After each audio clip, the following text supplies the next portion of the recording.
ഈ പതാക 191 അടി ഉയരത്തിലാണ് പാറാൻ പോകുന്നത്. എന്തൊരു വലിയ ഉയർച്ചയാണ്, ഔന്നത്യമാണ്.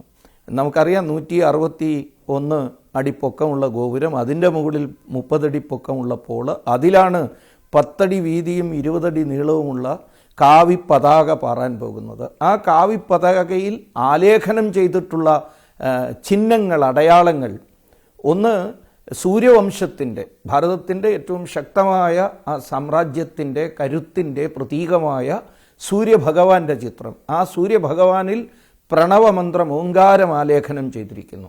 അത് മുഴുവൻ ഹൈന്ദവ വംശത്തിൻ്റെ, മാനവ കുലത്തിൻ്റെ തന്നെ അഭിമാനത്തിൻ്റെ മുദ്ര.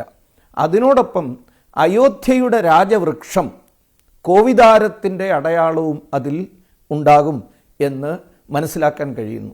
കോവിദാരം എന്നത് അയോധ്യയിലെ വംശത്തിൻ്റെ, മുഴുവൻ സൂര്യവംശത്തിൻ്റെയും പ്രതീകമായ വൃക്ഷമാണ്. ആ വൃക്ഷത്തെക്കുറിച്ച് തന്നെ രാമായണത്തിൽ പരാമർശങ്ങളുണ്ട്. 2-ാം കാണ്ഡത്തിൽ നമുക്കറിയാം, വനവാസ സമയത്ത് സത്യത്തിൽ ഭരതൻ ആ സമയത്ത് അവിടെ ഇല്ല. ഭരതൻ കേകയ രാജ്യത്തിലായിരുന്നു. പിന്നീട് മടങ്ങി വന്നപ്പോഴാണ് ഈ വലിയ കഠിനമായ ഹൃദയഭേദകമായ വാർത്ത അറിയുന്നത്. തനിക്ക് ഏറ്റവും പ്രിയങ്കരനായ തൻ്റെ ജ്യേഷ്ഠൻ കാട്ടിലേക്ക് അയക്കപ്പെട്ടിരിക്കുന്നു.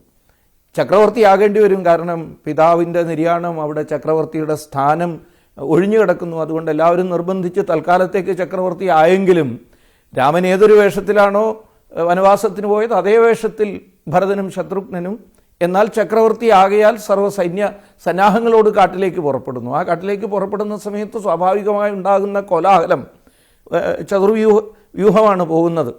ആ കോലാഹലം വനത്തിനുള്ളിലിരിക്കുന്ന രാമനും ലക്ഷ്മണനും കേൾക്കുന്നു. അപ്പോൾ ആരാണ് ഇവിടേക്ക് തങ്ങളെ ആക്രമിക്കാൻ വരുന്നത് എന്ന് മനസ്സിലാക്കാൻ, അല്ലെങ്കിൽ ആരാണ് വരുന്നതെന്ന് അറിയാൻ ലക്ഷ്മണൻ ഒരു വലിയ മരത്തിൻ്റെ മുകളിൽ കയറി നോക്കുന്നുണ്ട്. ആ ദൃശ്യം നമ്മൾ വീണ്ടും ഒന്നുകൂടി വാൽമീകി രാമായണത്തിൽ വായിച്ചാൽ നമുക്ക് മനസ്സിലാക്കാം. ലക്ഷ്മണൻ ക്രുദ്ധനായി അവിടുന്ന് ജ്യേഷ്ഠനോട് പറയുന്നത്, ഇതാ ദൂരെ നിന്നൊരു മഹാസൈന്യം, വേറെ ആരുടെയും സൈന്യമല്ല, അത് അയോധ്യയുടെ സൈന്യമാണ്, ഭരതനാണത് നയിച്ചു വരുന്നത്. ദുഷ്ടബുദ്ധിർ ഭരത.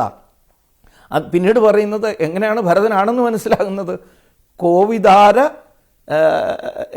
രഥേ, രഥത്തിൻ്റെ മുകളിൽ കോവിദാര അടയാളം കാണുന്നു എന്നാണ്. അപ്പം ഞാനിത് പറഞ്ഞത്, ആ കോവിദാരം എന്നത് പിന്നീട് രാമൻ മനസ്സിലാക്കിച്ചു കൊടുക്കുന്നു, ഭരതൻ അതിനല്ല വരുന്നതെന്ന്.